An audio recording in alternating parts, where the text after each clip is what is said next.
What to do, Mr. Boy Marcel P. Black?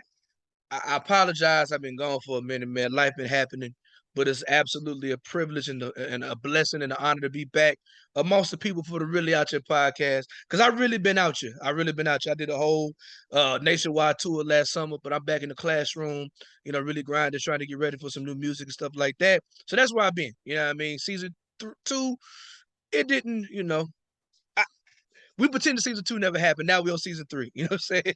Today, man, I'm here with a absolute like legend. And like legend gets like thrown around real loosely now. You know what I'm saying? But like when I say legend, I'm talking about someone who is extremely accomplished. Um, he's that artist. He's that rapper that if you talk to other rappers, they will tell you that he's one of the best rappers. Even if he's just like a rapper's rapper, an MC's MC. You know what I'm saying? And I'm very partial to like these type of artists when they come from the South as well. For everybody out there really out your podcast land, we're gonna do a hand clap for the man, Supastition. Yeah, yeah, yeah. Yo, appreciate Woo! that, man. Appreciate that. Oh, absolutely, bro. Absolutely. So I always ask this question first when I start off doing these conversations. Do you remember how we first met? How we first met? Oh man, it was either through social media or Justin Ivy, man. So I'm trying to remember. Shit, I'm an old nigga. I can't remember that It was shit. it was actually both. So I want to say when you came back after you took a hiatus to release some music with the Blackboard EP, Right. um, it was in 2013, and I had dropped, you had dropped the Blackboard EP, and I had Mm-hmm. dropped the Trap Hop EP, and this Right. is when Justin was writing for KevinNottingham.com, Yep. and he put Okay. us in like the top EPs for the year list. Mm-hmm. And I want to say, like, you know how people tag everybody in the same post. Yeah. And I want to say that I reached out to you when we started following each other. Just saying like, sure, like, hey man, dope. I like your album, blah blah blah blah blah. Right. But we met in person in 2015 in New Orleans. We Mm-hmm. was on tour I with definitely remember that. Blueprint Blueprint. Yeah. Yep. at the Hi Ho Lounge, and Mm-hmm. I want to introduce myself to you. So yeah, I remember we talked online, and then I brought you. Then after that, I want to say December 2015, I brought you to Baton Rouge. That was And, that Spanish Moon, right? at Was that at the name of the show? Spanish Moon Yeah. show, Yep. right? Yep. And I remember that show because like I don't know. I remember like we went to go sound check, and then the sound check ran kind of long closer to the show, but you hadn't changed clothes yet. Right. So I Right. remember I had to take you back to the hotel to change clothes, and then came and something to eat, then get back to the show or whatever. Yeah. But yeah, it was a dope show, man. Like, it was just like I said, man. Like I was the only people bringing artists like yourself through Baton Rouge. You know what I'm saying? Right. And that And was love, I man. yeah, I really feel good about having to have you there. You know what I'm saying? Yeah, I Um, appreciate that, man, too. Just to be able to, just to go to any, especially like Baton Rouge was a place I'd always wanted to go. I just never been, and it's, me and Cesar Comanche talk about this that sometimes we end up in cities and places we never thought we would end up in. You know what I'm saying? Like just growing up, you're like, yo, what the fuck would I be doing in Baton Rouge? You know what I'm saying? Like right. either got to be military, play sports or something like that. I never thought music would take me to any city like that or whatever in the beginning. So, I'm humble, man. I appreciate you, bringing me out and all that, man. Absolutely, man. And it's crazy because like Soup, like I feel bad, man. I feel bad because like and we'll talk about this later, but I'm a diehard Justice League LB fan. Fonte's my favorite rapper, and I've Right. been hearing you for so long, it didn't really put two and two together till later. When I'm going Yeah. back to all them LB mixtapes that I'm seeing featuring Superstition, and it's like, and it took me forever to like put two and two together. And so like when I was like, oh, I've been listening to this guy, I didn't know it. You know what I'm saying? Right. And That's the case with most people is that people have heard me and may have know the voice or may have know a song that I'm on, but they don't know me. Like, you know what I right, mean? Because I've got songs with a bunch of cats and right. stuff like that. And then when I tell them what song it is, they're like, wait, that's you? Okay, now it makes sense, So Right. And so yes, but And we, I'm absolutely a North Carolina hip hop stan, and so that's the reason why I'm really upset because I should have known better. Because I'm a North Carolina hip hop guy. Like that's like, you know, we will talk Yeah. about North Carolina here in a second. All right. All right. Speaking of North Carolina, all right. I did some research here because I'm a historian and whatever, and I like to be what's called a historical materialist, right? So my question to you, all right, in the 70s when you were born, Greenville, North Carolina had between 30 to 50,000 people. By the time the 90s came, it was close to 45,000 people. Since then, it's about double, right? So my question to you, what is a 15-year-old Cam doing with his relationship with hip hop in a small town of North Carolina? So like, when you was 15 years old? Who was your favorite rapper? What did the rappers do? Where did the rappers go? Things like that. Okay. As far as my favorite rappers, man, it was, the Rakims, Run DMCs, Redman, stuff like that. Even though Greenville was a small town, we didn't get a lot of concerts. Like, I I remember going to a show for like MC Light. I think opening up for MC Light was the first hip hop show that I ever did, and Grand Poobah would come to like the city next to it and stuff like that. So we didn't get a lot of shows, but we had record stores. There was a store that was right up the street from my crib. It was called East Coast Music and Video. I would walk there whenever I saw something on Rap City or Yo MTV Raps or whatever, and I would go in every day looking for it. You know what I'm saying? Or if I bought like an album, just say if I bought like a Big Daddy Kane album, I mean, you're in the country, you don't have nothing else to do. I'm reading every credit, everybody that he shouts out. And we start shouting out rappers like Nice and Smooth or whatever. Like I read the credit so many times. When Nice and Smooth came on TV, I'm like, I remember them. That's the dudes that Big Daddy Kane shouted out, or the ones that he had on the song. So another benefit that we had was that we have East Carolina University, which is in Greenville, North Carolina, and they had a college radio station. And ever since I Mm. can remember, they had a hip hop show. They had multiple hip hop shows, to be honest with you. So I came up basically listening to the college radio when I got a little older, around 17 or 18. The crew that I was running with at that time was called a grassroots organization.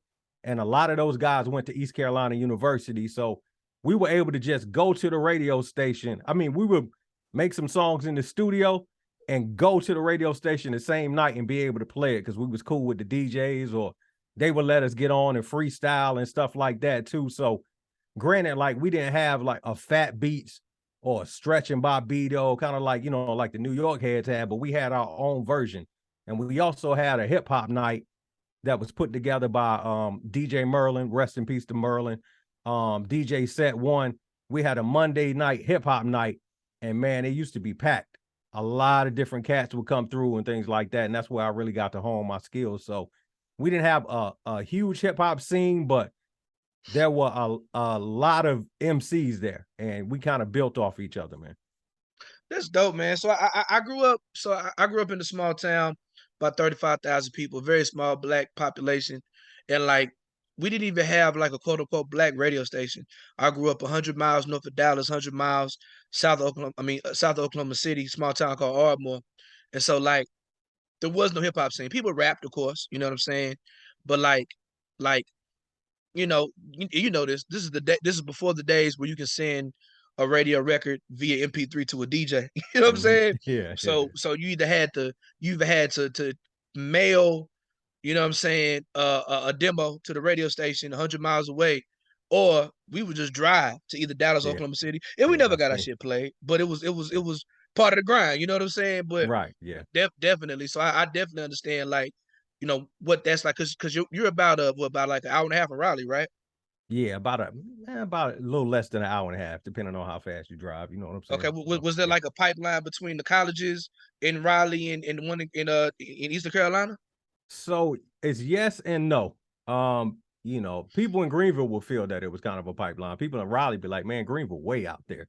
Like, you know what I'm saying? Like Raleigh, look at Raleigh, Durham, all that area and stuff like that. But we used to always make trips. It's crazy because like, I mean, we had malls in Greenville, but if we wanted to fly shit, we had to go to Raleigh to get our stuff or whatever. Or you know, if we, you know, wanted music sometimes that we didn't have here, we would go to Raleigh. So Raleigh was always like, to us, it was like our Mecca. You know, every small town has a bigger city that you go and get all your fly shit from. So we would just take trips there or whatever, man. And you know, whatever we had, you know, back in Greenville, we would just make the best of it. I used to record all the time with my man Eric Hood, who passed away last year, my first producer. He had a 4-track, and he had a 4-track, he had a drum set. And back then, like a nigga with equipment was like a god, because it's like everybody didn't have equipment back then or whatever. So I found out E Hood had a 4-track through some classmates of mine, and we would just go in and he would make the beats on like a little Casio. He would basically play the beat live while I'm recording to it or whatever, you know, because he didn't have no sampling time and stuff, man. And we just did what we had to do, man. So you know, when you live in a small town and you know this as well, you kind of make the best of whatever it is that you have. You know, you don't sit back and say, well, damn, I ain't in New York, I ain't in LA. It's like, man, look, I'm just gonna record till somebody hear me. And I'm same way I used to take trips to New Jersey, New York, or whatever. I remember my first deal I ever signed, I just signed with niggas because they was from New York. I'm like, oh, I'm in there.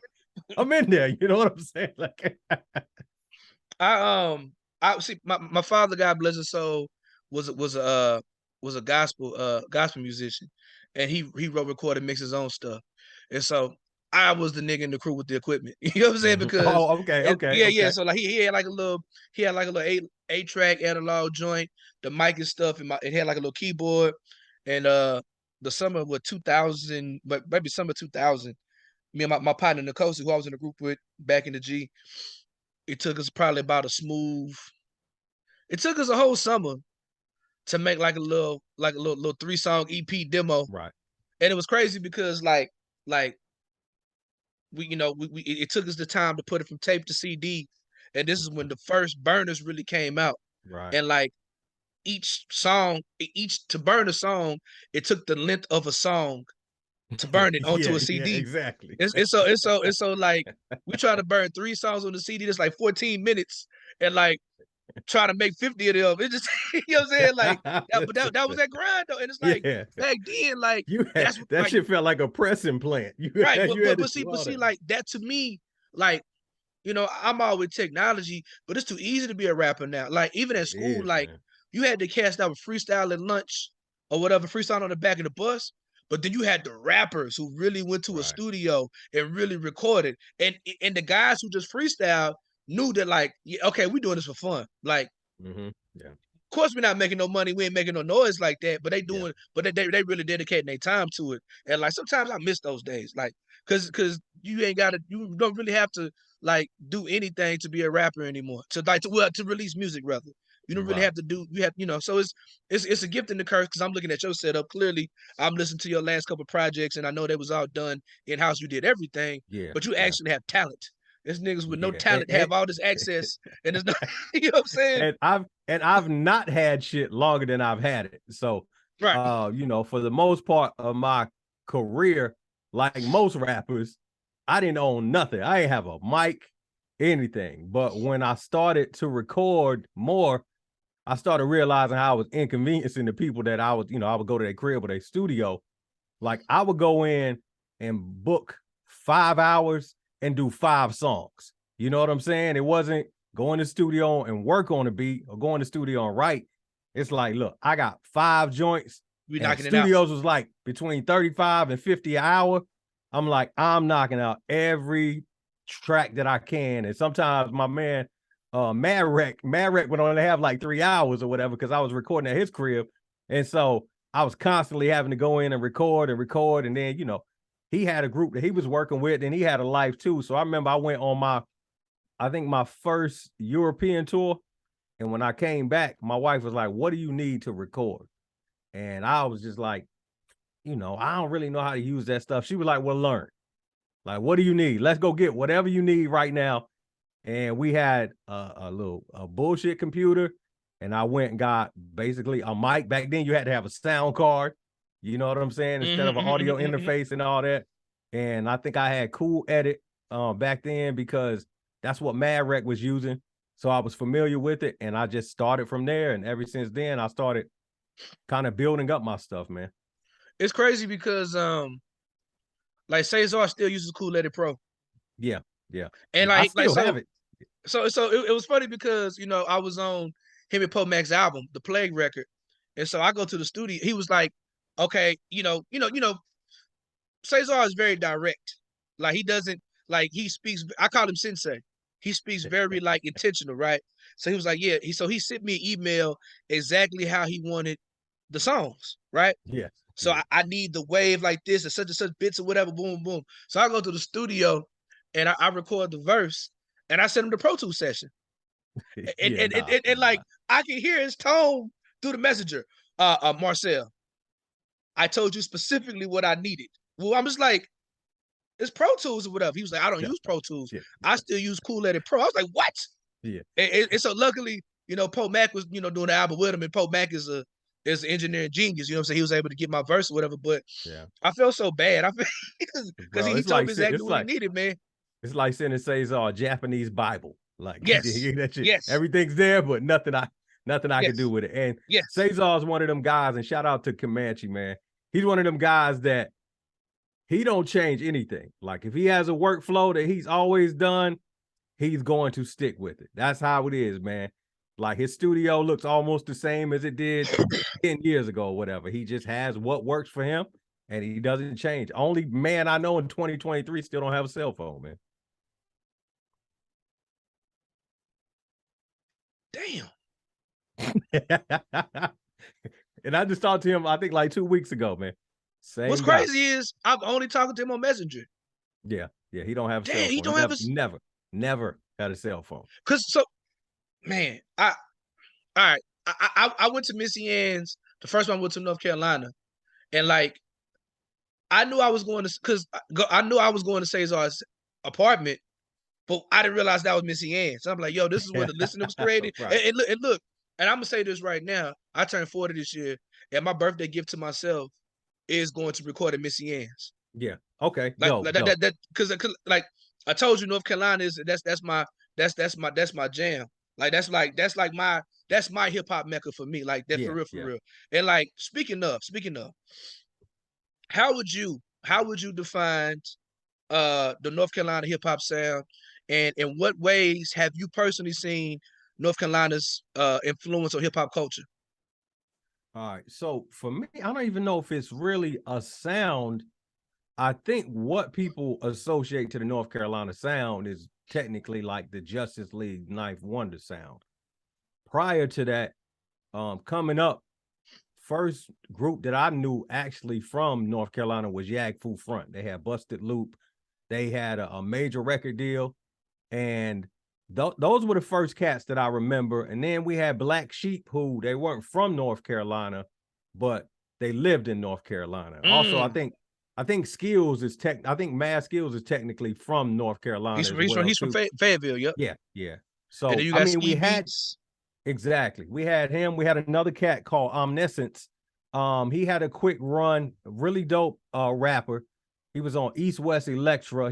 I remember he was the first one to actually have the hip hop quotable of the month from North Carolina. So like I was just a student of the game. As far as the North Carolina sound goes, I think a lot of the influences come from us being in the South, but we're almost like in the middle of like we're close to like you got New York here, then you got Florida. You know what I'm saying? So we're a little bit above Georgia and all of that. So I think we're influenced by everything around us. We got the DMV cats, we got the Virginia cats above us, we got the Georgia cats below us and stuff like that. And plus, a lot of us grew up in Southern Baptist churches. So a lot of our music is soulful because everybody in our family was damn near in church. You know what I'm saying? Or, playing juke joints and stuff like that too. Like we were part of the Chitlin circuit. So I think that reflects our music a lot. So I think when you think of North Carolina, you think of soulful music. And also, if you look at people like me, Fonte, even like a J. Cole, we people that just speak what's on our mind, because a lot of our families and our culture is like that. Like I'm from Eastern North Carolina, and my family don't hold no punches. They call a fat person fat. They don't they're not politically correct. You know what I'm saying? They call a dumb nigga dumb. Like, you know what I'm saying? So it's like when I met Fonte, we clicked so much because it's like it's a culture thing. It's like we understand we from the same type of families. And I think a lot of people from North Carolina like that. So I think that's where the influence comes from, man. It's really soulful music. And you know what? So like niggas who ain't never been nowhere love to judge a state and what region it belongs to based on the rappers, right? Right. So I know Yeah. you've heard people say North Carolina ain't the South. I'm like, have you been to North Carolina? I've Oh, it's been the to North South. Carolina. Yeah. Like I listen to you talk, I listen to Fonte Yeah. talk, It's the I listen to South. Cesar talk, right? And it's like for me, it's like, and then with people here, y'all do like so, y'all have like soul sample based boom bap, but to Mm-hmm. me, like it's Southern boom bap, and I think like the way and I'm not just talking about Justice League. Like I think it's the way I approach records from a content aspect. Like you hit the nail to me as a fan and as a student. You hit the net. That's the reoccurring theme between just a person like who's a superstar like Cole, and then you, and then Fonte, who are great MCs. It's like y'all approach the game, even as big as Cole is. Y'all approach the game from an everyman aspect. Right. Right. And Yep. I think like that's really seen in J. Cole. You know what I'm saying? Like Mm-hmm. is as big as he is, he'll still wear sweats and with nappy dreads and slides at a concert. Right. And like that's what the kids of this generation now relate to the most. Is Mm-hmm. because he comes across as them as an artist, his Yep. musical approach. And I feel like and I feel like you and Fonte are like the masters of that. And Thank you. like and it's so I see that influence all over the culture. And like a lot of the stuff, like when it comes to like production wise, right? Yeah, it's boom bap, but these chops is sampled differently. And Mm-hmm. like 9 times out of 10, if you chop in the 70 sample, the musician was from the South. Yeah. Yeah. You know what I'm saying? Yeah. So it's Yeah. like and then like you can hear like it's not always live instrumentation in North Carolina. It's not necessarily like live instruments being played, but you can tell these were people who did grow up in the church. And Mm-hmm. like, it just they wasn't sampling music that they didn't hear or see all the time. Right. Yeah. And so I don't know. Like I think I mean from what like how it's influenced from Cole to like early Kendrick to Kanye, things of that nature. Like Yeah. and myself included, like, I think the game definitely owes North Carolina hip hop a huge debt. Yeah. Because I think when people think of us being from the South, they don't realize in the 80s and 90s, North Carolina cats was wearing Timberland boots and hoodies. We were very much influenced by hip hop, but we had our Southern roots, but we was also influenced. We didn't even really know it was a New York thing. We just knew it was a hip hop thing. It was a culture thing. It was a culture thing, right? Exactly. It was a culture thing to me. Like I didn't know when I used to hear a song on the radio when I was younger, I didn't know if they was from New York, New Jersey, Connecticut, LA. I just knew this was the hip hop way that cats dressed. This was the way that they talked. This is the way that they rapped. You know what I'm saying? So I continued to rap that way when I got older. Now, when I started hearing cats doing, Southern music, Southern hip hop, I was like, this is dope. But I continued on the path that I was doing. Like I love the UGKs, the Scarfaces, Andre 3000, people like that. You know what I mean? The whole Dungeon family. I remember Parental Advisory, one of the first groups out of the Dungeon family. I was like, I love that shit or whatever. You know what I'm saying? I just think it's like the South isn't a monolith. People have to realize a lot of families migrated from the North down to the South. So you just got, it's almost like what do you call it? It's just like a stew of just different cultures in the South. So Yeah, I mean the South, and I argue with people this all the time. Like the South is the most diverse region. Because it's 13 different states. So right, a person from Virginia is not gonna sound like somebody in Texas. Somebody from Mississippi not gonna sound like somebody from North Carolina. Somebody from right. Alabama is not gonna sound like from Florida. You know what I'm saying? Or you know what I'm saying? So yeah, South Yeah. Carolina, It's you're not it's gonna sound like different a types Texas of dude. Southern. It's Right. different type of Southern. And I always felt like I knew that's why the South would end up winning. The thing that the South had over a lot of these other regions is you look at the South, like you said, we're looking at multi-states, right? But when you went up north, it was New York City. It wasn't New York State. It was like New York City. Anybody outside of New York City, them niggas got looked at like they was extra. They treated Jersey niggas different. They treated Philly different. And I'm like, look, when it came down to the South, you got the Carolina, you got Georgia, you got, you know what I'm saying, Mississippi, Texas, Florida. I'm like, once they get a hold on the game, it's over. It's more markets. It's stronger. It's stronger. You know what I'm saying? Like New York, they not even letting Griselda in. Like you see, Right. they people from flex. They not even like New York don't even let themselves in anymore. Like Yeah. it's so crazy how like was it Field Mob? They used to call us some Bambas, but now they jocking our grammar. And like, Yeah. all the New York dudes started making Southern records to point now it's like the East Coast quote unquote boom bap guys can't get no play because all the New York guys are making Southern records. So it's like, Right. you see how shit turn around for you? And Yeah, man. so let me ask you this. So like being from North Carolina, so it's like as a it might be different for you, right? It might be different for you. Um, being a boom bap guy, you know what I'm saying? Being based in Louisiana, that's not known for boom bap hip hop or like with a backpack hip hop or whatever you want to call it, right? Um, it took me a while to kind of get out national because when I told them I was an MC from Baton Rouge, the first thing they thought was Boosie. You know what I'm Yeah. saying? Yeah. And so it's like them cats in New Hampshire ain't jacking that. They don't want to hear that. You know what I'm saying? You know, Yeah. I have to fight through that stereotype, right? I'm in Oklahoma now, bro. So like there's nobody to think of, right? So let me ask you this: like being a Southern guy, but you make more, but you made more what's considered more traditional, like boom bap hip hop. Did you ever have that issue, like a kind of like an anti-Southern bias? Yeah, I definitely did because I think my first recording contract was like 1995, 1996, and I signed with a label from New York. They heard the song, loved it or whatever. Um, they found out I was from the South and they didn't know what to do with me because they're like, you can rap and like you're spitting, but you're from the South. We don't know how to market this. Why can't you? Why don't you make some records similar to like Outcasts or people? And I'm like, look, that's what they do. This is not what I do. They had no idea what to do with me or whatever. And I remember going to some places and rhyming and people being blown away. And then I tell them from North Carolina, and they just like, you know what I'm saying? It's like, you know what I'm saying? Thinking you driving a Bentley, somebody ripped the sticker off and it's a Hyundai. They look at you different or whatever. So yeah, it was a lot of bias that I dealt with then. But I was also back then I was a battle MC.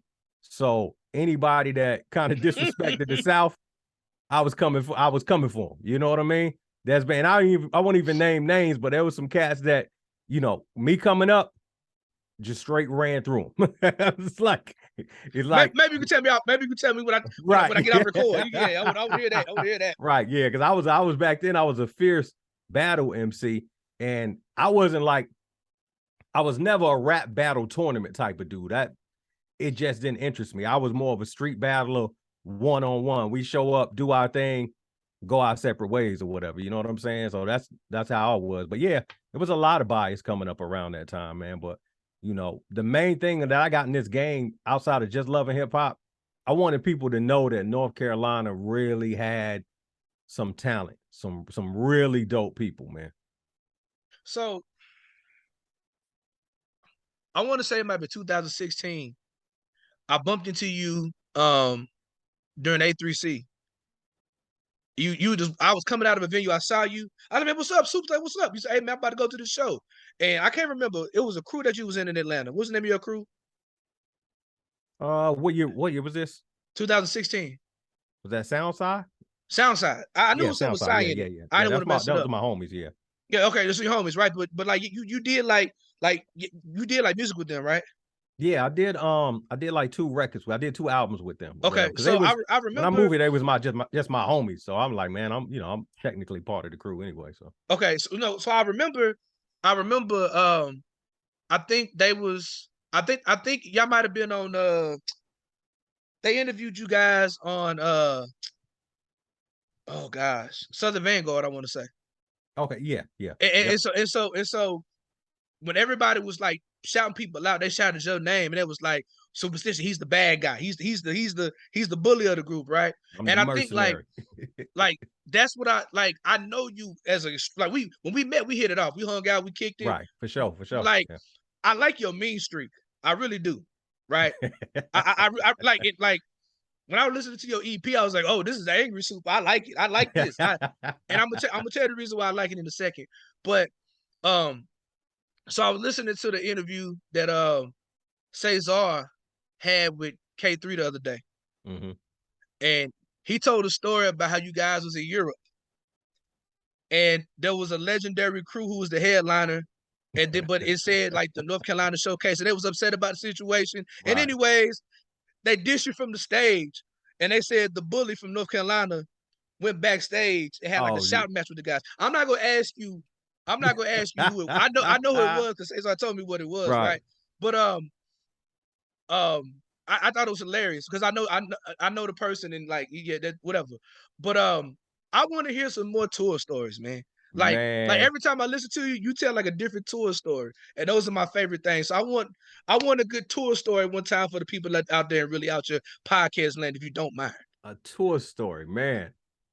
Boy, depends on what era we talking about. I know exactly what Cesar's talking about, and and if you hear this song on my project, Make It Home, I talk about how I used had a temper. You know what I'm saying? Like I'm from I'm from Eastern North Carolina. We fight. I mean, we don't do a lot of talking. So there's been times where typically people will be like, yo, you don't do this, blah, blah, blah. I'm from so and so. And I just be like, nigga, cool. Now we know where to bury your ass. Like, Right, right, right, right, right, it's right, right, like right, right, right, right. so I've had clashes with people, and I don't do a lot of beefing. Now, there was a time where we went to New York. I think this was during 7 Years of Bad Luck. And I went up with some homies of mine from North Carolina, and we went to the Knitting Factory. We did a show, and we was just chilling. And some dude comes out, he's drunk, he's screaming at everybody. Guess who he decides to swing on? Try to swing on us, and he Mhm. missed. And so this is one of my first times like being at the Knitting Factory. So I mean, put it like this. We don't know who this cat is. We don't know who he's with. So 3 guys, we stomping cats out or whatever. You know what I'm saying? So it's crazy. Like, I ain't even gonna say because they're 2 rappers that are known, but it's like situations like that. I don't even hardly address shit like that or whatever. You know what I'm saying? But back then, I was a whole different person. I was the quiet guy that would probably swing first. I have some issues on when we went to Europe. With some I think some European guys was calling us nigga or whatever, and the other guys was trying to talk. I immediately threw a bottle. I'm like, yo. In hindsight, I'm like, man, I'm crazy. I'm not trying to be locked up in Europe or whatever. You know what I'm saying? But as far as tour stories, man, there's good tour stories and there's bad tour stories. All right, well, look. Which one All you right, want? You want the good ones or the bad ones? all right, so let's do this. Let's do this. If you could give me one, okay. All right, give me one. What's the wildest thing you've ever seen? You know that's appropriate for us with wives and children to talk about. You know what I'm saying? And then Oh, like, I had one, but I was like, oh, I don't know if this is appropriate for kids. well, But all right. Well, look, as much as you care to share, as yeah, much as you care to share. yeah. So I remember going to Europe. This was like my second European tour. And one thing I can tell you about touring, if people don't already know, if you have any type of weakness, it will get exploited. So Mm, whether if you drink a little bit, you're probably gonna drink a you lot. drink a lot. If you're on drugs, you're probably gonna be a druggie when you get back. If you're a sex addict, you probably gonna blow your budget over there or whatever. So Mm, I remember being on tour with this cat, with this rapper. And you know, we was getting paid when we was doing the shows in Europe, we would get paid like every 3 shows or whatever. You know what I'm saying? Like the tour manager would keep the money. But I remember this cat, you know, when I always hear red light district, I always thought there was one red light district. You know what I mean? But there's actually different types of red light districts in different countries or whatever. So we was in like this small town in Germany, and the cat that I was with, he was blowing all his money in the red light district, man. He was doing coke. He was coked up. After I was like, yo, what is this cat doing, man? He would go straight to the red light district anytime. I mean, it didn't matter if people we would walk, catch a ride, or what. But you know, I started seeing cats. I seen cats beefing over like girls, like groupies. You know what I'm saying? I'm like, yo, y'all niggas about to fight over these chicks that y'all don't even know. Like, you know, and the crazy thing was me, I didn't smoke, I didn't drink. So I'm the sober nigga. I'm the voice of reason most of the time or whatever. But yeah, I've seen some cats really just, they go out there, they jump out the window or whatever, man. They do some crazy shit, man. It's like, and for me, I tried to be the same person I am at home as who I am on the road. But some of these cats treat it like tours like Vegas. You know what I'm saying? What happens in Vegas stays in Vegas or whatever. You know what I'm saying? But any man with a conscience, bro, you know, it's hard to come back, you know, after a tour if you ain't do right, you know. I haven't I ain't crossed the waters yet. I ain't been out the country yet. I've toured a lot domestically, and I've seen some wild stuff. So I absolutely know what you mean. Like the drugs is absolutely out there. The women is absolutely out there, and you know, it's I have a song on my last album called "It Ain't Worth It," and it is I know that joint. Yeah. you know what I'm talking about? Yeah, I Like know. Yeah, I know that joint. that's like 4 different scenarios in one record. Mm-hmm. And which and I based that record off of Fonte's "Sending My Love." Go home, Tigolo. Go home, Tigolo. Yeah. Martin Luther King ain't died for you. Be trigger out on these hoes. You know Yeah. what I'm saying? But you know, it's that's real talk. That's real talk. Yeah. So now this is something that like I think I knew. I don't know if I knew this or not, but when you said it, I want to say in with the interview with Seven the Panther, it made so much sense. You're an only child, correct? You're only child, right?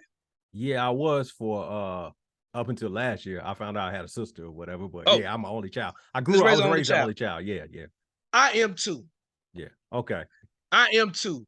And once like, I think I knew. I don't know if I picked up on it before or I knew that, but just hearing it again, I went back and listened to every last word, and it makes so much sense. Yeah, yeah. It makes it so. I guess my question for you is like, um, how has being an only child informed the way you create art, the way you do business, and maintain relationships in hip hop in the culture?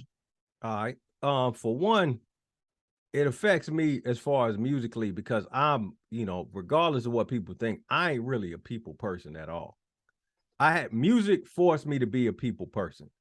Before that, I kept to myself, and I'm still to this day, I only fuck with who I fuck with. Like, I don't care if you were $1 million rapper. I don't care if you're the most talented person in the world. It's like me, I only really rock with good people. You know what I'm saying? I don't do egos and stuff like that. So that really affected me in the music industry because music industry is about relationships. You know what I'm saying? It's about shaking hands and I was never about that. I just wanted to do dope music. And being the only child, I would stay in my room. And you know, I had friends I go outside with and stuff like that. But when I got back, I was in my room just working alone. So usually now I feel like I'm making some of the best music that I made because I'm doing all of it by myself. You know what I'm saying? I'm working alone. So that's really kind of how it kind of affected me. And what was the other part of the question? Like the way you do business, All like the right. way you like like approach like enterprise in your art. So when it comes down to doing business or whatever, it's almost like the project I put out, like self-centered.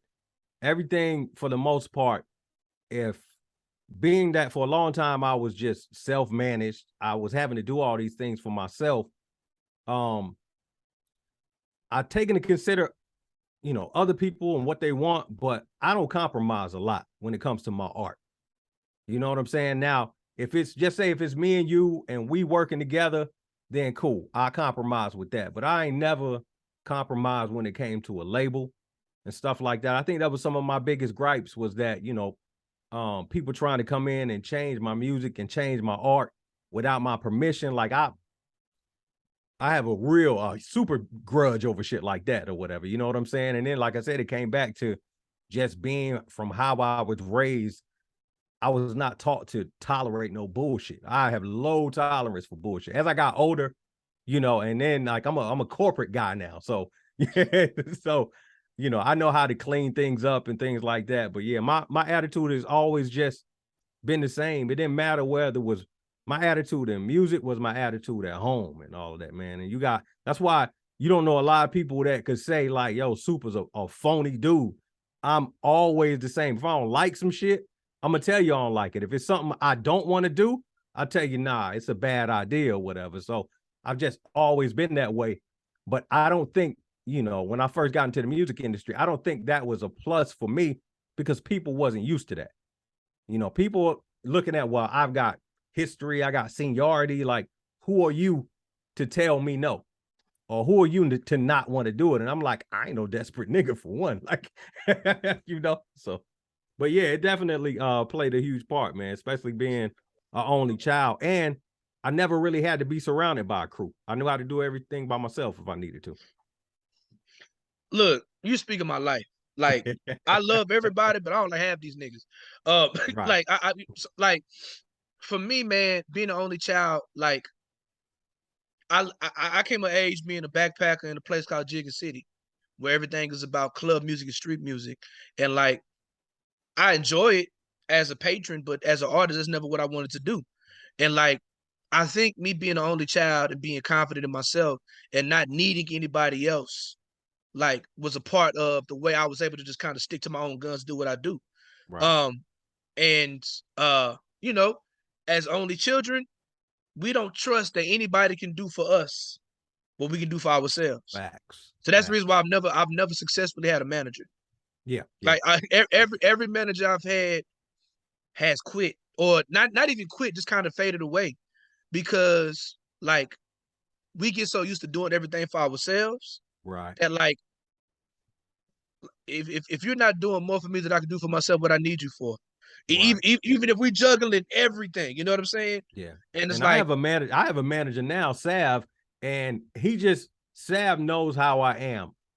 He's my manager, but I'm going to do most of the work. Like I facts. will take some advice from you, but for the most part, I got it. And I don't think Sav has to do a lot because I don't give him a lot to do. You know Facts. what I'm saying? Because it's like at the end of the day, if I'm gonna take some losses, I'm gonna take my own losses. You know what I'm Bet on saying? It's yourself. not You gonna gonna be bet on from yourself. it's not gonna be a mistake that somebody else made. And I just, just don't work like that with me. Yeah, I never found my salve, and I think a lot of it was because where I was. Like Hmm. I'm in Baton Rouge doing backpack hip hop, and even though like clearly I've had a level of success and was able to accomplish some things. What I being an underground backpack rap in Baton Rouge just didn't make sense to a whole lot of people. So I didn't Right. have any accesses to salve, so I had to be my own salve. Hmm. But I Yeah. mean, it's a gift and a curse, man. Because like for me, well, I I'm not gonna call it a curse, but it has its pros and cons, right? I'm able to accomplish a lot by myself, and I've been blessed. And I know how to do. I pretty much know how to do everything except for like effectively like record, mix, and master my stuff. Like Right. if you Right. put me in front of a computer, if I used to go record in Jackson, my man Fifth Child, and like sometimes he would have to go run an errand. Okay, press this, and put it here. I could do that, right? But Right. like as far as like doing it for a whole project, but just like I do all my own artwork, I book everything, boom, whatever. You know what I'm saying? And I think like the only child mindset of ain't nobody gonna take care of me like I'm gonna take care of me really kicks in when it comes to that type of situation. And like it's definitely when it pertains to like standing tall and standing firm on what you do, right? Hmm. I guess the cons of it, I think, have been like niggas don't like that shit. Yeah. Like, especially like when it comes to like being part of like a quote unquote industry or whatever, like they don't want nobody coming in telling them what they not what you Right. gonna do. Yeah. They Yeah. don't like that. They look at you as a threat. Like, because I think people like us, like I think we expose all the lies niggas in the industry be telling artists just so Right. they can stay rich. Right. And I'm Like not like impressed. I'm not yeah. impressed with, a lot of times I had to tell cats, nigga, you don't have nothing that I want. You may think I want to be famous. I don't want to be famous, dog. Like I'm dope for one. That's what all I wanted to be was dope. I could feed my family. And it's like I'm not enamored by it's probably 5 people walking this earth that I might be like, oh shit. But for the most part, I'm not, it don't phase me to be around niggas. And it's not because I think I'm better than them. It's not because, it's for, like I'm just a real dude. Like that's the family I was raised in. Michael Jordan could walk through the neighborhood and they'd be like, "Oh, nigga, that's Michael Jordan." Like, we Bald head ass nigga. exactly, man. They gonna roast Michael Jordan. Yeah, But and I think, man, I think, and you know this, man. You know this. Like when you came to Baton Rouge, you came dolo. You didn't yeah, come with yeah, nobody. And I do this all the time. I be like when I'm touring, I'm driving through different states by myself. I'm not always strapped because I'm yeah. driving through different states. I don't want to get pulled over, but I'm having thousands of dollars with me and money. But so it's like I think honestly, I think like, and you may or may not agree, but I feel like being the only child, like you're going if you want to go outside, a lot of times you're going by yourself, and Hmm. you have to carry yourself with a level of confidence. Right, right. You Yeah, have to, so it's like, okay, boom, I'm the only person here doing this where everybody's doing something different, but I'm in this bitch. You know what I'm right. saying? And Yeah, so you you have to gotta know kind of how. carry yourself with a level of like, yeah, it's if I'm gonna go out here by myself, I can't be timid. Yeah, Like exactly. You I, gotta I, know I, how to maneuver, man. You gotta know you how got to to know how to maneuver, and move. Like I that's am a fan. I am a fan of principled violence in hip hop. I'm a fan. Like I'm a fan of it. Like I'm like I'm a conscious artist, but whatever. I'm prepared to engage in fisticuffs everywhere I go. And I right. don't want to, but that's Yeah, because I'm by myself. But at the same time, it's just like, like with KRS One of them, the guys get snuffed with PM Don. right. I'm with that, or like however people want to feel about Triple X, Triple X, whatever name is, the Triple X dude who got killed. Yeah, Like he said something about this guy's kid sister, and when he came to the city, he got snuffed. I'm with that. Like I'm yeah. like That's my generation, dog. Like he you like got you got consequences. Like, yeah, like I what said on happened the to these? record, Like like what happened to this? if I don't fuck with niggas, it don't come with expiration dates. Like, and that's one thing is like if I and Lord, I pray on it every night. But I used to be the type of guy. If I had an issue with you, I'm like, dog, I don't care if I see you and you with your kids, your mama, like it's on. Like, you know On what I'm site. saying? So, and it's crazy. People would not, and that's like, I'm not a tough guy by any means. Like, nigga, I'm 5'8". You know what I'm saying? But I was just raised different. You just can't do certain things, man. You just can't move a certain way around me or whatever. So I kept to myself. For the most part, I stayed out of trouble. And like I said, I was always taught, if you're gonna take your losses, take your own losses. Don't take a loss for a knucklehead. And Mm-mm. I don't run with no guys that's a liability. You know what I'm saying? Like I used to, when I lived in Charlotte, there was a couple cats that I felt like was a liability. And I was really cool with this one dude. And I kept telling them, like, yo, man, these ain't the dudes you want to run with. Like, this dude, like, I'm a hothead, first of all. This dude's worse than me. Like, he's a hothead with guns. You know what I'm saying? It's like, dog, you need to back off of them or whatever. So a situation happened and I had to cut both of them off. You know what I'm saying? So it's like, you got to know how to maneuver. You got to know how to just to be a grown man on some shit, man. At the end of the day, I'm just trying to take care of my family, man. I don't get caught up in no foolishness. And like you said, man, I roll dolo for the most part, but I don't go around causing problems. Sometimes problems can Cause you find can't you. like that it don't make no sense to like be out here dolo and then picking fights with people and now you out here dolo. You know what I'm saying? Yeah, you got it. It's all about moving right. It's Right. I Like 100%, bro. Cesar said, we was in France and and a cat called me out on stage, and as soon as he went backstage, I'm there waiting. Comanche's like, "Yo, hold on, dog." I'm like, "No, nigga." Like, and like a lot of it's crazy because like I talk to the younger artists, but like that's to me, like I feel like that's principle. I feel like right, that's like right. I feel like that's principle. It's not for clout. It's not for and it's about respect. Nobody really wants to get hurt, but you're gonna stand on something. I feel like that's more principle, and I'm with that. Yeah. I'm with. Hey man, And if we it's a got different if we age got and to time too. yeah It's a different right age and time. Like running up on somebody back then was a lot different than running up on somebody now because everybody got a gun now. You know what I'm saying? Don't nobody want to fight. You know what I'm saying? So I come from the era of fighting. We fight. facts If you beat me, you like motherfuckers say, I can't tell you what you won't do once, but I tell you what you won't do twice. facts. Nobody wants to fight somebody and not drag them. Like nobody wants to get hit. Like you can say you want to fight, but you can walk away kind of lumped up. But it's a whole different era now. It's a whole different generation. Cats want to kill you on camera. Right. So, So let's get to this album, man. Um, wait. Okay, one more. Okay, I'm gonna pause when we get to the album. all right, for So sure. the last time I saw you, it was October 2019. I was on my In Search of the Black Messiah tour, and I was like, you know what? I'm gonna throw one up in the air, and I'm gonna ask Supastition to be on the bill. Yeah. And when Supastition said yes, I was like, yo, this is an honor for me. Like for real, seriously, like you had just, I want to say, you had dropped Sacrifice at the end of 2018, Mm-hmm.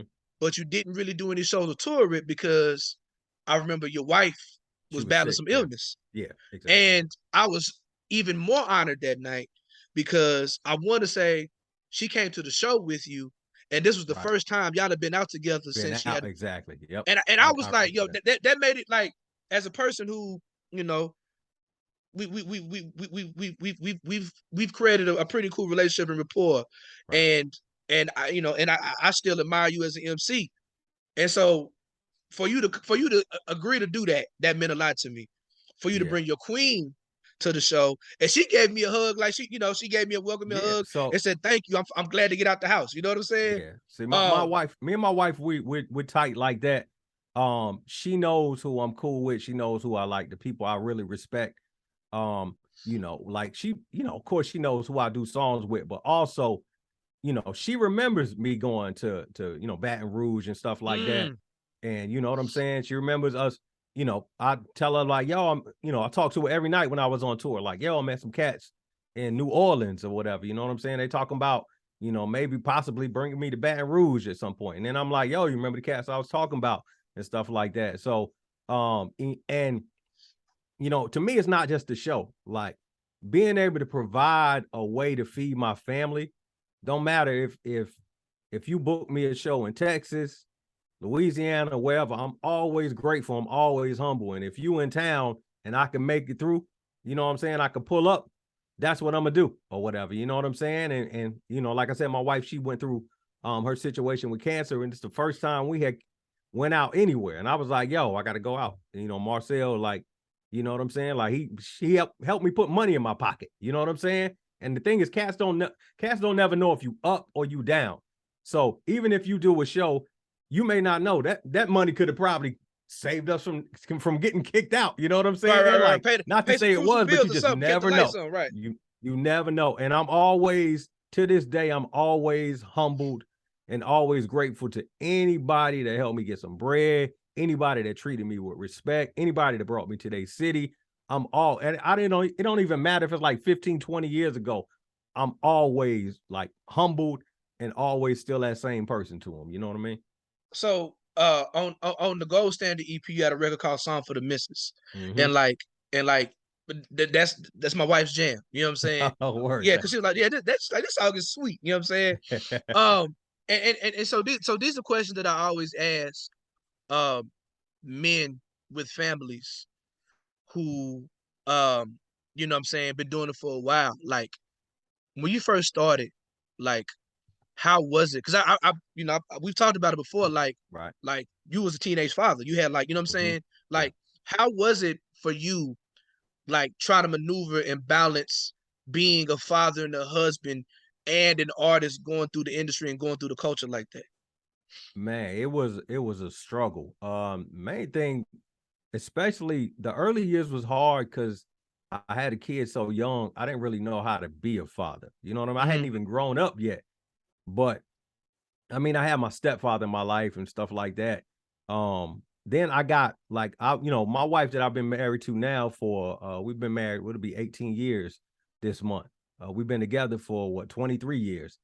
I was married prior to that. I got married really early, at like 2021, completely married the wrong person. You know what I'm saying? I heard that song.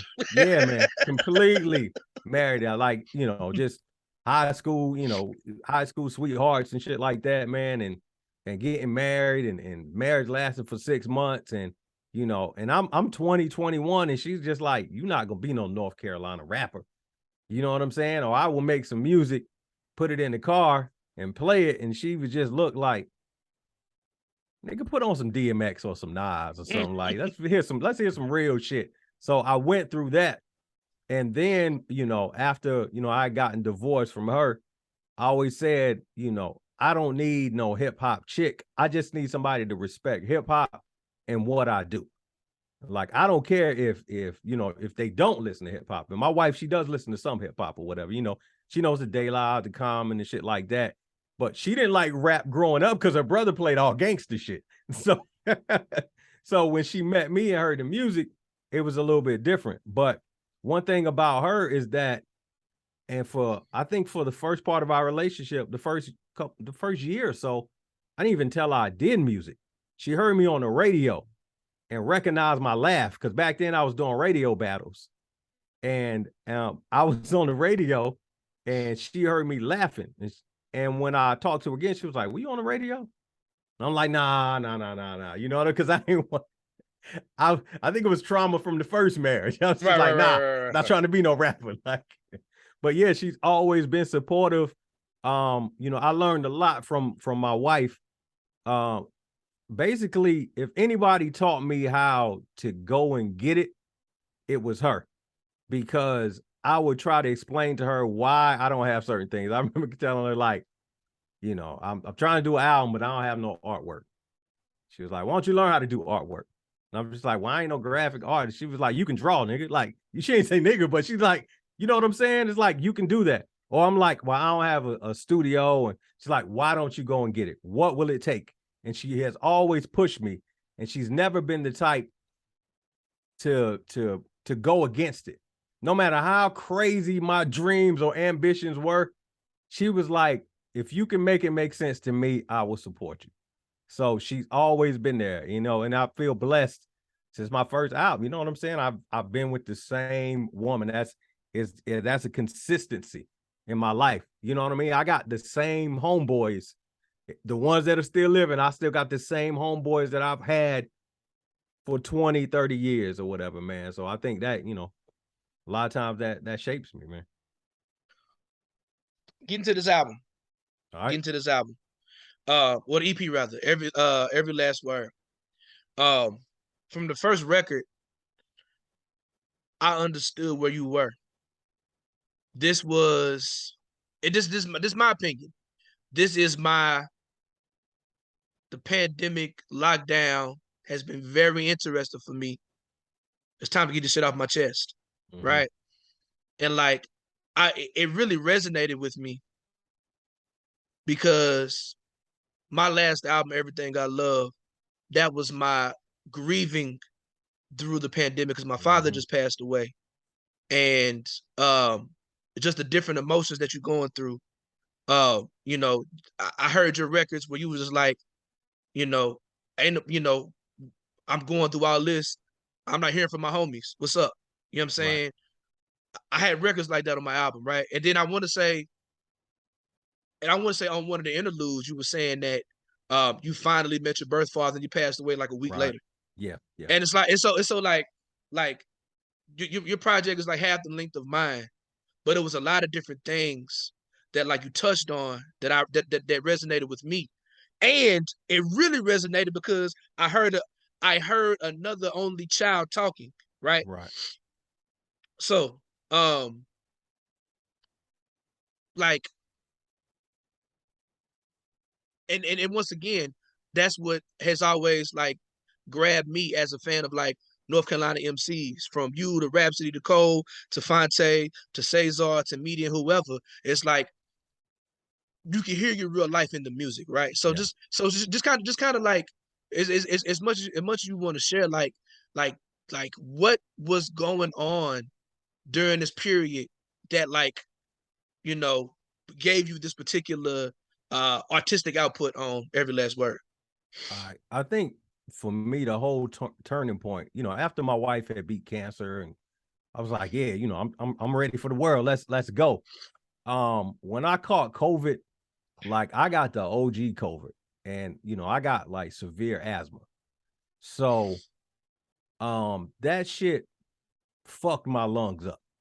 I had some lung damage, heart scarring, and like I said on the album, it took me 7 months. Like there was times that, I couldn't walk a flight of stairs. Bro, I didn't even know if I was gonna rap again, ever.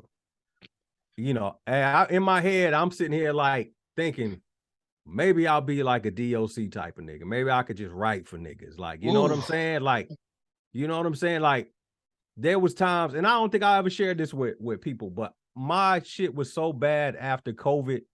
There was some nights where I'd be in so much pain and so tired.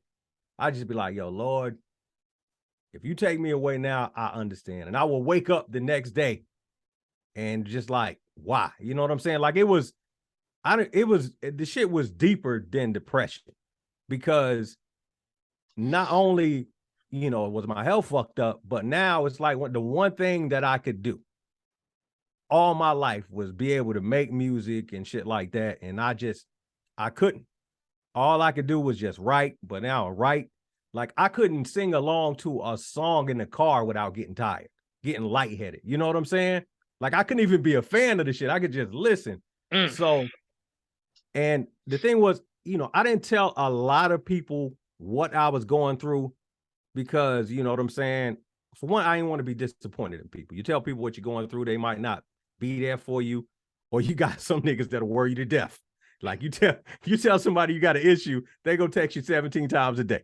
You know what I'm saying? So I kind of fought through it, but like I said on the album, I had another homie of mine when I caught COVID. He texted me like, yo, man, hope everything is okay with you. And this was my dude. He was one of my biggest fans, biggest supporters. He started out a fan that became a real close homeboy. And he texted me, and I remember my second week after I was kind of coming out of quarantine, my wife, she's on Facebook like that. I'm not. She was like, your boy has COVID too. And I'm like, damn. So I text him like, yo, man, I hope you're all right. I ain't get no response. Right. 2 or 3 days later, it felt like Eazy-E and Straight Outta Compton. She was like, he's gone. I'm like, what the fuck you mean he's gone? She's like, he's gone. Like, you know what I'm saying? So I was dealing with that. I also had another friend of mine who I mentioned, Eric Hood, my close friend for 30 years. He was terminal. They gave him 6 months to live. He lived for 2.5 years. He never told nobody except for his kids, his wife, and his parents. I didn't even know. I knew he was dealing with, health issues and stuff like that. But we didn't have no conversations about that. I just I logged on to Instagram one day and I saw a picture of him from his account. And I was like, what's going on? I seen wings, like the fucking angel emoji. And I'm just like, nigga. Like, you know what I'm saying? And like with that, and even with my pops, and it's weird calling my pops because I never knew him or whatever. But like I said in the song, he showed up about 2 weeks, about a week or two before he passed, because he wanted to make it right. Because he had like a massive stroke and he knew that was it. So You know what I'm saying? I basically FaceTime him. I don't have no feelings for this man because I'm like I'm talking to a stranger right now, dog. Like I don't even know how I'm supposed to feel. Then I found out I have a sister who, you know what I'm saying, knew about me her entire life, but I didn't know about her. She just didn't know how to get in touch with me. So it was just a bunch of shit like within a 1 to 2 year period. And I'm trying to process it. And prior to that, like I'm on top of the world. Like outside of that, financially, I'm doing great. You know what I'm saying? We buying houses, we buying cars, we going on vacations. Everybody's taken care of, but that shit just came, you know what I'm saying? Like emotionally and personally, that shit just came crashing down. So I say all that to say, when you hear those songs, and this is only part one, there was 6 songs out of it. Like, nigga, I was going through it. Like, I thought the shit was gonna be over. You know, I didn't know if I was ever gonna be able to rap again. So I put everything I could into those 6 songs. Now, what people hear is a finished product. What people don't hear is me having to struggle to record that shit because I couldn't hardly breathe. Now, towards the end of it, I got better at recording and stuff like that. But I was piecing verses together. I'm like, man, I am going to get back to where I need to be. And to see the response from people, man, like, dog, that shit is, I finally feel like I've been in the game for a long time, but I finally feel like people are starting to give me, as they say, my flowers and my respect. But It's crazy, but because you would never know. Like over the time, every now and then, and I look, it's some of the best shit. Like you are an incredible lyricist, MC. You've been for a long time, but like your Instagram real videos where you just rapping in your studio. I'm right. like, this nigga here is like what do we like what are But we yeah, doing? but here's the But thing that for me, it is amazing that you were going through all that struggling to get that off because it came across flawless. dog, do you know what that was? Me rapping on Instagram was me learning to rap again. Like there was if That you was go rap back, rehab for you. that was rap rehab. There was this one video, I think I was wearing like a white hoodie, and I just freestyled. I could make beats in the studio. That was the first time I could freestyle without getting tired. And I posted it. People loved it. I mean, shit got like 20,000 views in a couple days. I'm like, what the hell's going on? Every time you saw me freestyling and dropping a verse, I wasn't trying to get followers. I was trying to build myself up because I couldn't perform in front of people. I had to get my confidence back up and shit like that. I'm like, yo, in my head, I don't sound as good as I did 5 years ago or 3 years ago. But I was like, I have to get back to this level. So that was me basically working out, practicing on Instagram or Twitter or wherever, and just seeing people respond to it, let me know, like, all right, you ain't done yet. You know what I'm saying? So it's perception, man. Nobody really knows. A lot of people thought I was just doing that shit for promo. I'm like, nigga, I have to learn to rap again, you know? Bruh, that's like, and you know what? It was crazy is like, I mean, you said that when you couldn't rhyme, you was writing, but it's Right. like I couldn't tell as far as like vocal delivery and flow, but like I don't know, man. It's something about when like you, even if you're not necessarily talking about something like very specific, like it kind of makes sense because like what you were writing, right? Like I felt like that pain was really pushing your pen. You know what I'm saying? As an MC, Definitely. like even if you're not talking about specifically what's going on through you, but I feel like Mm-hmm. you was sharp as ever. And it's just for me, I'm just I, like this nigga's ridiculous, bro. I really I Appreciate it. really enjoyed that because it's just like, man, you know, like I have a chip on my shoulder with like not so much. Well, I guess you could say certain artists, like for instance, Tyler Kweli will say I did a record with a guy called Spike Lee is my hero, but Mm-hmm. he won't say Skyzoo's name, Right, right. and it's like you know what I'm saying, and it's like, why don't you say his name? You know what I'm saying? But if you ask these older guys, they keep Kendrick, Drake, and Cole is damn near 40 at this point, but they still the new artists, right? Right. And it's like, and then, and so it's like the when we talk about the quote unquote goats of the legends, like I feel like they just said fuck the underground, and you have artists like yourself who are like I was when King Disease 1 came out, I was pissed because he's doing shit with Fivio Foreign. Yeah, But right. people but people are so happy that it's Nas Yeah. that they just happy to hear it, right? But I'm just like, when he asked them, this is real hip hop. He's keeping hip hop alive. He's doing drill rap. I don't want to hear that shit from Nas. But you have a sea of like underground MCs. Like I feel like Sky Zoo low key is like the most consistent MC of my generation. We the close to the same age, right? I'm 39. He just turned 40 in December. Shout out to Sky Zoo. That's the home. I feel like big shout out to Skyzilla. Like the Snowfall project is just I ain't heard that one yet. I ain't heard that yet. So, do you watch Snowfall? You watch it? Oh, absolutely. Listen, you listen to this album. Like I'm a Sky Zoo head. You know, we cool. That's my guy. We collaborators, done shows together. But this to me, this is his best writing he's ever done. And you know, he's an incredible artist. But it's just like why come a person like Nas is not shouting out Sky Zoo?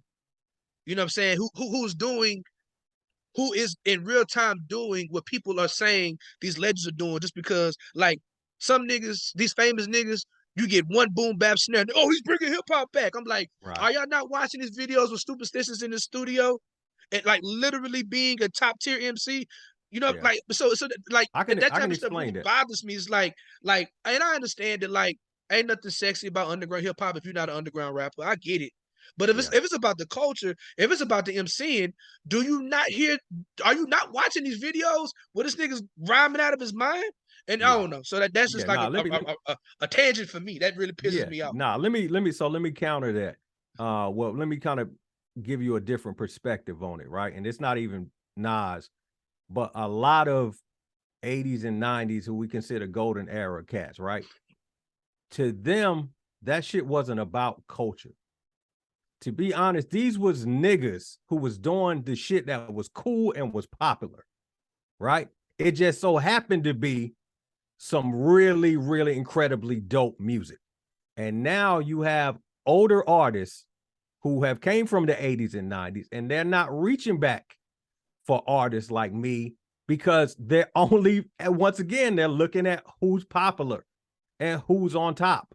You know what I'm saying? Like, you look at somebody like Fat Joe came up off of DITC. He's still in digging in the crates, but he ain't doing albums produced by Buck Wild and Diamond D or whatever. I think he's another street dude that did some shit that was popular. Not to say he don't care about the culture, but fame and relevance and popularity means a lot more. I think what a lot of these, and I hate to even say it, but I think a lot of these pioneers, these niggas got lucky.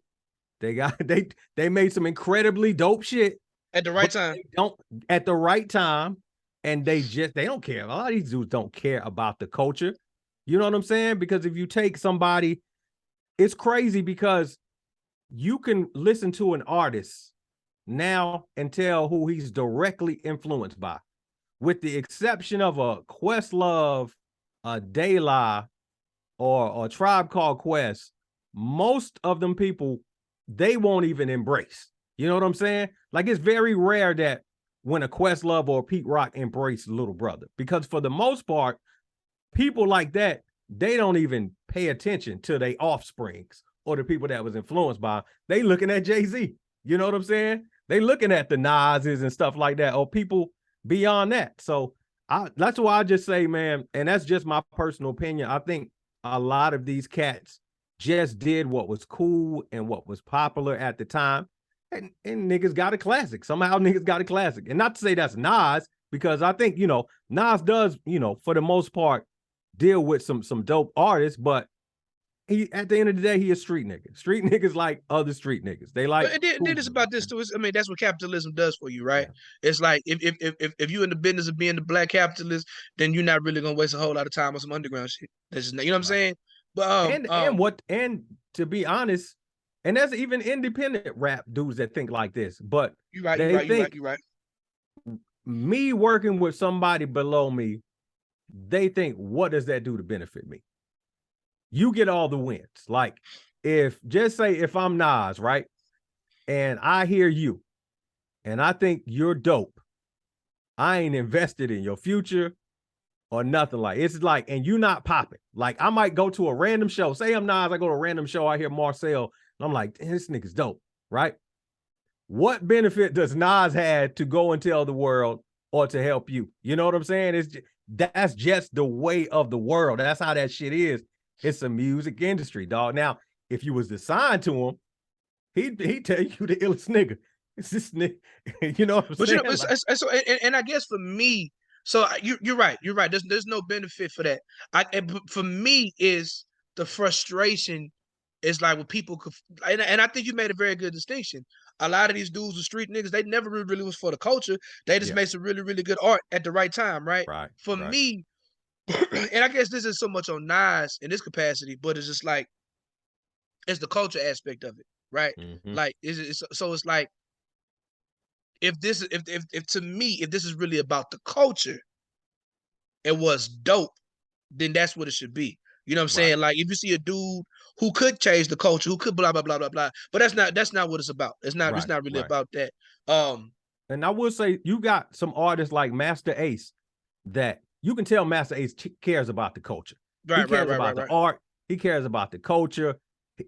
Ace understands his relevance to our culture. He understands his importance.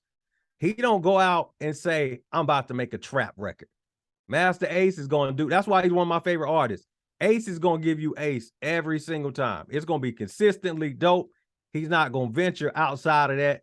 He knows the audience that embraces him and loves him, and he feeds into it. You know what I'm saying? Versus, somebody that says, yo, like, I loved your first album, make another one of those. And they're like, man, fuck that. I ain't making that album again. Like, Ace might be the greatest. I mean, he's an incredible artist, MC in his own right. But like, I guess you could say not collaborative, maybe collaborative artist or like complimentary artist. Like, right. like when he does records with somebody, like for instance, I love a Brooklyn Story, right? Mm-hmm. He has a record with Marlon Craft, the white kid who was incredible, Yeah. dope Yeah. MC. Yeah. Marlon's dope. The song was called Just Like You. And like Ace has the record, he's basically rapping from a standpoint of an old head, basically talking shit about the young kids. Mm-hmm. And Marlon Craft is like, I'm like this because I wanted to be like you. Like Right. in the 80s and the 90s, you showed me 40s, blunts, and cocaine and guns. Right. And now, but you talking about me and saying this is all I do on Instagram. Well, and then like, but like they complimented each other so well. Or at the end of Brooklyn Story, Ace had the record called A Fight Song with him and Pharaoh Monch. And like, Mm-hmm. Ace has multiple sclerosis. Yeah. And it's a battle. And so Pharaoh Monch is rapping him personifying multiple sclerosis. Right. Like, but the way they complimented each other so well. And Yeah. when I think back on like all the records he got with Wordsworth, you know what I'm saying, all the different records with Yeah. whoever record he got, like he matches up so well with other MCs or whatever. Mm-hmm. And I think that's the reason why, he's another person like Sky Zoo. Like for his age and his era, like he's probably been the most consistent putting out Consistent. Yep. consistent projects. All right. Yeah. I got two more questions before we get up out of here. Okay. All right, for sure. As a self-proclaimed part-time rapper, right? Which I understand, but as the fan, of course, I would like to see you do more. But as Right. as a father and a husband and just a grown ass man, you know what I'm saying? I get it. What's one thing about rapper life that you miss, that you wish you could still do? You know what I'm saying? And then what's one thing that you don't want no more parts of whatsoever? Well, that's simple, man. There ain't really nothing that I wish I could still do because I've stripped away all the stuff that I've hated. I like creating music I don't like releasing music, but I got to do it because if I don't, I mean, I've got listeners now. You know what I'm saying? I just love the art of making music and creating music. I don't like touring because I'm not a people person. I'm introverted. You know what I'm saying? But I do like the thrill of being on stage and people having live reactions to the stuff that you're doing. So I do miss doing shows for that aspect of it. But the grinding out of tours day in and day out, it's like this.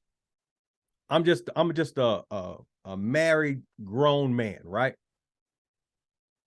I would love to have shows and make some money, but I love coming home every day to my family this much more. You know what I'm saying? I've been on tour. I missed my kids' birthday parties. My daughter got sick, got hospitalized. I was on tour. I had family members pass while I was on tour. So it's like, at the end of the day, do I really want that? And it's just like, no, I'd rather stay home, create the music, and fuck everything else. I don't go to music conferences. I don't go to, I mean, I go to shows if it's somebody that I really fuck with, or, you know, one of the homies in town. But for the most part, man, I just had to embrace, like, I used to have a rap persona and then my music persona. And as I'm getting, I think it's because I'm getting older, it's becoming one. So if I'm the old introverted, grumpy ass dude in real life, I think it's carrying over to music. And I was telling my wife the other day, I used to have a rap voice. You remember we had a rap voice when we talked? Hey, yo, what up? This Supastition. Like, no, I don't even have that no more. Like, it's like I'm so much of a regular dude that, you know, I don't miss a lot of the music shit. Everything I need, if I want to collaborate with somebody, we can still do it. I mean, there's some cats that I'll get in the studio with. If I want to make a beat, I have access to more things that I have now. I can make an album. I could literally make an album for less than $500. Put it out, make thousands. You know what I'm saying? Versus me having to go every day to a studio, record the album, pay somebody to mix it, pay somebody for the production, hand it over to a label for them to manufacture, distribute it, put it out, for them niggas to tell me we ain't recouped.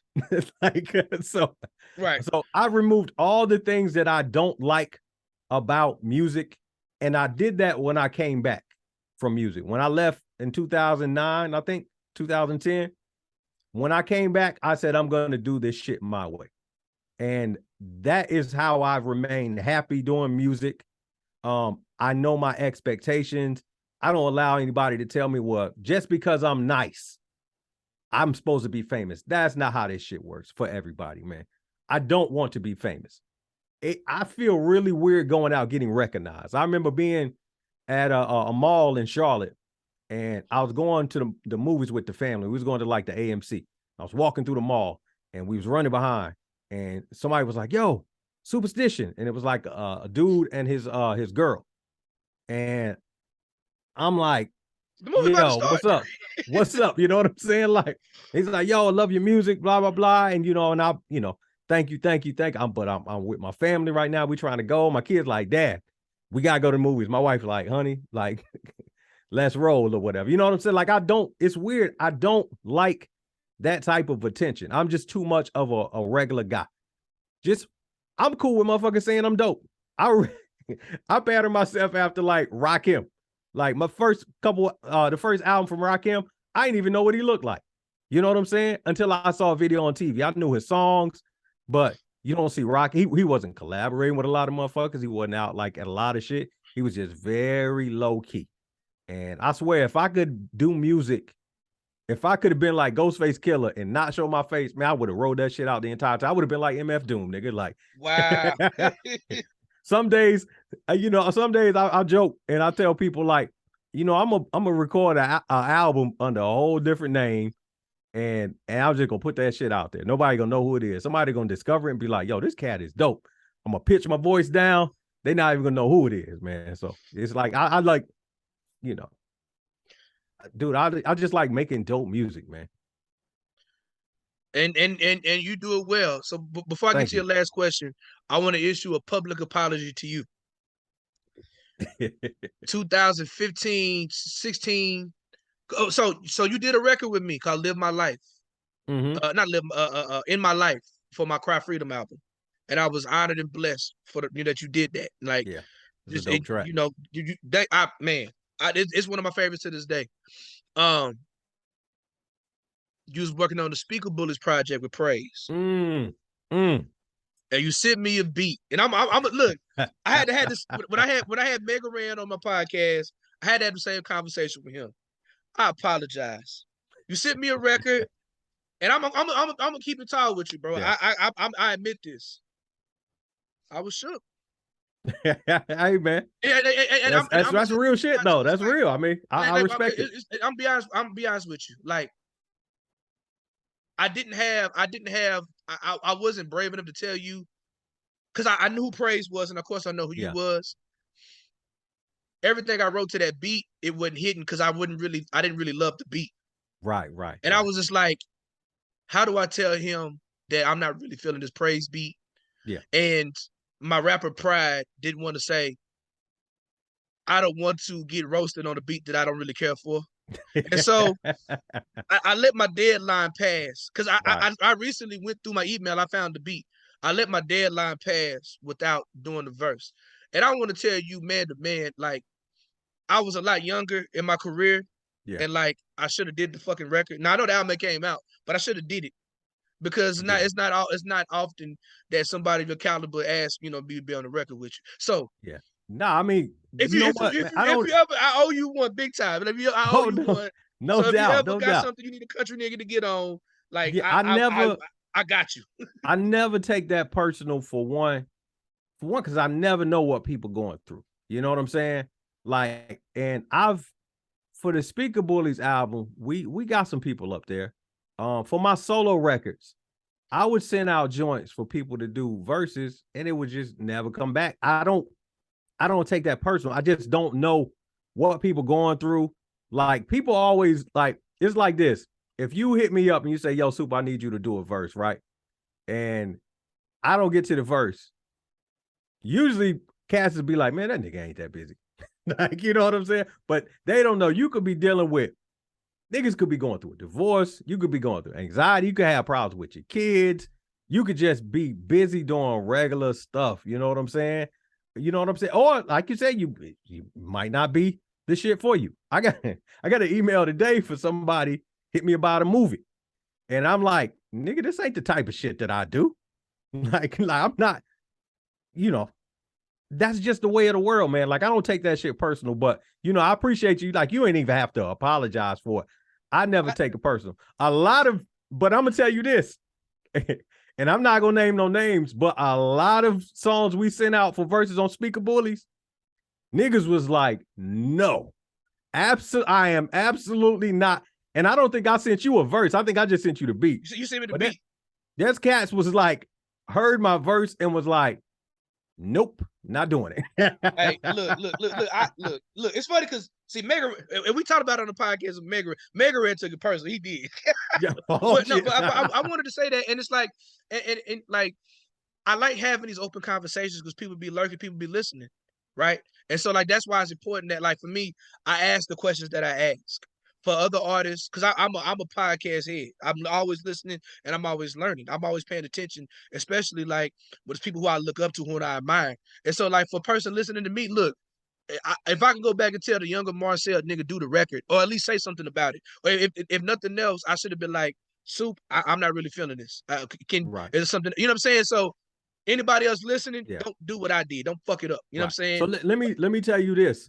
So here's why, and I'll tell you this from a younger version of me and kind of looking in hindsight, right? Always do those records because you never know. Like, put it like this, right? You look at somebody like a Steph Curry. Nigga can shoot from half court, right? Imagine he's never shot from half court. Somebody just, hey man, I need you to shoot from half court. Like, you gonna take this half? You're like, nigga, I'm not gonna hit this. But the thing is, when you get features like that, always knock them out the park because I'm just Supastition. Imagine if a Jay-Z called you. There ain't no time to second guess this shit. There ain't no time, because you can't tell a nigga like Jay, like, yeah, I ain't fucking with the beat, homie. Like, I mean, you could, you know what I'm saying? But that's an opportunity. So and knock Mega those Red said joints the out. same thing. Like, Knock those joints out, because you just never know. You got to be ready to shoot from half court at any time. Like, I might get a call. You're right, man. I might get a call and somebody be like, yo, do this track with so-and-so. And then I might get a call and nigga say, yo, you got a song with Elzai and Royce. And I'm like, nigga, what the fuck? You know what I'm saying? So you just always gotta be ready. And you know, just it's repetition. Keep doing that shit. Keep doing that shit. So it don't, now for me, it don't matter who call. Like, I got something for anybody that if they want a track or whatever. But I remember the first time I got the call from KRS-One, like from KRS-One's people to do a verse. Nigga, I wrote that verse like 12 times. I was like, man, I ain't crazy about this beat either, but I ain't letting this opportunity go, because, you know, just the fact that I could tell somebody or tell my kids that I did a song with, well, not my kids, they don't care about hip hop legends, but you know, it's like later on down the line when I tell my story, people will realize that I did it. So man, always don't sleep on any opportunity, because you never know who's gonna hear you, man.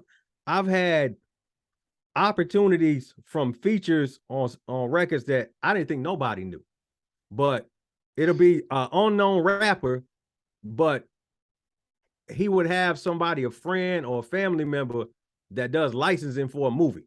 So then I did the verse. You know what I'm saying? I got my little bread for the verse, but now I got an opportunity to license back end money, residual money, right? Exactly. You just never know, bro. You just, now nigga garbage, that's different. Motherfucker garbage. Turn that down. I always tell people turn that shit down. I mean, now I know no one's half the battle. I've since made it up to Mega Ran. I was on the two hands up album with him and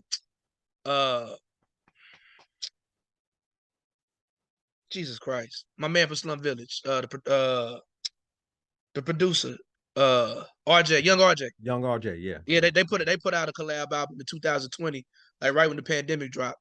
The pandemic dropped when the pandemic first started, and I'm on the album. So I know, and like I said, if there's anything else you think my country ass would fit on, which we could do it. Last question. Okay. What is next for Supastition? I know you said that every last word is part 1. Right. What does part 2 look like? What's going on next? So part 2 is basically, it was supposed to be one album, but part 2, if you look at part one is me dealing with them emotions in the moment, like anger, anxiety, stress. Some days you feel good, some days you feel bad. Part 2 is going to be looking at some of them same situations in hindsight. Now I've had a little bit of time to reflect on it. I kind of see how I could have handled some things different. I probably could have said some things a little bit different or whatever. So that's what it's going to be. I know you're not touring, but you're going to do any spot dates, any shows, anything like that?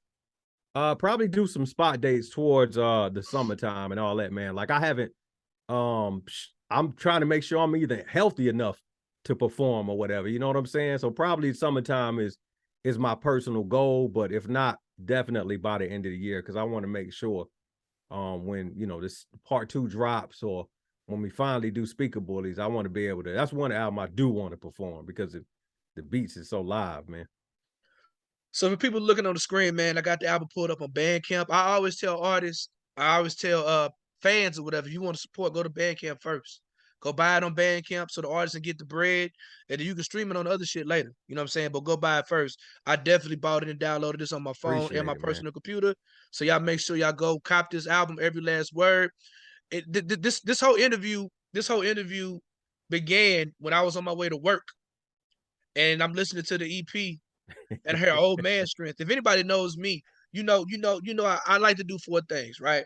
I like to rant about niggas rapping over vocals. I like to slander Patrick Beverly every chance I get. I'm a fan of all fat dudes. You know, I'm always repping for the fat dudes. and I love to troll Umar Johnson. He has me blocked on Twitter. I have a phone full of memes man. of Umar Johnson. Me, Umar, look, like Umar is he's grade A entertainment. Like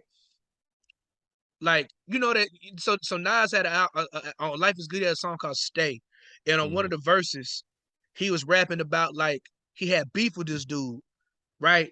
And when the dude went to jail, he was upset because he missed beefing with him, like right. That's how I feel about Umar. If something bad was happening with Umar, I would feel bad because I really enjoyed fucking with him. I really enjoyed trolling Right. him, whatever, right? Early So you had a Umar. line and you had a line on the album, and I'm driving, I'm late for work. On top of that, I'm driving to school, and you said we can never something cool. We Yeah. can never build like Umar School, Yeah. and I was like, yeah. Hey, I ain't gonna lie. I've been waiting to get that one off. Cause like early Umar, I used to listen to a lot of Umar Johnson. I still listen to, just a lot of black speakers and stuff like that. There was somewhere along the line where I don't know, he kind of took a side road. And I was just like, okay, this you can at first I could see the leadership qualities he had. Now I'm like, this is the selfish qualities that he Well, had. Like all this stuff that he's doing, man. Like, as he's not he's a shea butter oil salesman, like not a snake oil salesman. Like he's a con, right? yeah. Like Now he does have some decent messages, but the messenger himself, no. well, Great I'm gonna say message, this. wrong I'm gonna say messenger this. sometimes. So I'm very much a radical left. I'm very much a Pan African, Yeah. and any real Pan African laughs at Umar. Because you can't be a Pan Right. African and a capitalist. Like it's a lot of stuff that he misrepresents historically. Like just a lot of cap shit, right? So anyway, Yeah. this he does say some broken clocks be right a couple times a day. You know what I'm saying? He does say some stuff, but like anyways, but like when you made that line, I was like, oh, this is the suit because I heard Cold Blood. I was like, Yeah. oh, okay. But when I heard that, I was like, wait a minute. Yeah. And, This and like, I've been and I holding. was I've been holding driving. it. I was like, yo, and I You screenshotted the joint and I texted to you you. I was like, text me. Paul, like, yo. And so I started that's how we laughing got here. because I knew with the Umar line, I'm like, either there's gonna be laughter or there's gonna be some backlash, and it's been Man, nothing but look, laughter, people who man. support Like, him, have to do. They have to like do mental gymnastics to support him at this point. Like right? somebody was Yeah, like, "Have you donated $1 to a school?" No, I haven't donated $1 to the school. yeah, dog. It's been 10 years. I mean, I knew because I used to hang with a lot of quote unquote hotel niggas, and they used to donate to Umar or whatever. You know what I'm Man, look, saying? And like I said, they used to go see him speak and things like that, but he just transformed into something else or whatever. Now at this point, it's like, dog, you ain't getting no school. I remember they was asking, and this ain't even no thing on Umar, but it's like asking, well, why don't you just go and just build a school somewhere else and do something? And it's always the runaround. And I'm like, man, y'all still sending this man money. So, salute to Umar. But I got mixed kids, so I can't go to I can't be a part of what Umar's building. you So too light yeah, skinned and yeah, exactly, man. I ain't got no snow bunny, but right. my wife's from Asia. My kids is mixed. I can't go to Umar school. They can't go to Umar school. That's look. As an educator, my children would never go to Umar school. Like you don't want this nigga as your principal. Trust me. Um, So are you doing? I mean, I saw like we got the video for Sacrifice. You know what I mean? Yeah. I'm sorry. I'm thinking about the last Scatterbrain. album, Yeah. Scatterbrain. You know what I'm saying? Got that. You know what I'm saying? Yeah. You know what I mean? So you got that going on or whatever. I'm gonna put it on mute as we as we talking or whatever. You got that Okay. going on. Are you gonna be releasing any merch? You releasing any physicals for the album? So I'm dropping all the physical stuff. Since this is part one, all the physical stuff will drop with part two. And I'm bundling everything together because, like I said, it was really meant to be one project. So it's going to be a lot. I got a lot of cool ideas that I'm going to drop. So in the summertime, when part two comes out, so you'll be able to get all of that then. As far as music videos, I'll probably be doing a music video for part one. The one we're watching right now, Scatterbrain, is me plugging my camera up in my house and just filming me while I'm recording the verse and shit like that. So I'll probably do a music video for part two, but right now I feel like even with the music videos, there are other things you can do with video. I feel like I don't want to be an old school rap nigga and say, well, all right, I drop an album, I got to do a video. There's other things that you can do on video to get engagement. Like, you know, me putting out like these beat videos, or me kind of freestyling, or me doing all these different type of things. I've seen it personally by looking at the numbers. That brings in more attention and more support than a music video. You know what I'm saying? Right Especially now. in the I mean, social media area, right? Area. exactly. Because I can post a video, a snippet of me rapping, post it on Instagram, and that will get more views than it would if I told somebody to leave Instagram and go to YouTube to watch it. You know what I'm saying? So it's like you got to kind of just look where your supporters at, you know, where's the engagement at and things like that, man. So as far as like, you know, and things shift. Back in the day, I used to have a crazy Facebook following. Now everything is shifted towards, you know, Instagram and stuff like that. So I kind of, you know, I just do what I need to do, man. So Absolutely, man. Tell the people where they can find you at, sir. I am everywhere. Supastion, Supastion. I'm on Instagram. I'm on Twitter. Got Facebook. I'm there sometimes. But yeah, Supastition.com is where you can find everything. I just launched my site probably about a month, well, about 2-3 weeks ago or whatever. So you could go there and it's got everything. You can find that's the hub. So I'm trying to build something. Social media is cool, but at the end of the day, what do we do when you know a site goes down or it gets sold or that shit ain't popping? You always got to have a hub to go to it. So Supastion.com. That's me. Supastion, man. Sounds like a plan, good brother. I appreciate your time, man. It's Thank great you. seeing you. Ladies and Likewise. gentlemen, one of North Carolina's finest, one of the South's finest, one of the illest MCs on the planet, period. Appreciate it, man. You too Superstition. kind, bro. I'm I'll decent. let you, I'm man. decent. Peace. All right, bro. Peace.